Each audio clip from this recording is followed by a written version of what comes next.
the beat, Wingcraft.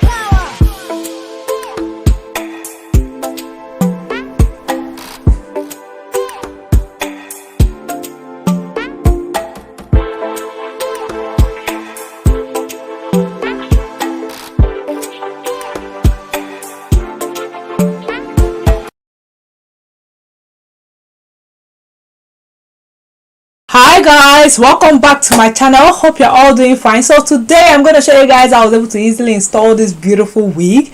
But before I get into that, if you've not already, please don't forget to support me by liking this video, and please subscribe to my channel, and also please share this video with your friends. So guys, I'm going to show you guys how I was able to easily and quickly install this wig. This wig is from Julia Hair Company. It's a very beautiful coily wig. It also came with two different types of cap. I think it came with the normal wig cap and the HD wig cap, which I think is really amazing because I've not seen it before. This is actually my first time, you know.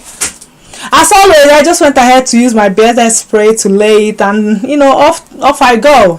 The wig is so beautiful, as you guys can see. The colors are so pretty, and without further ado, let's just get into the video. And yes, I'm going to put all the specs and everything that has to do with the wig in the description box below. Now let's just get into the video.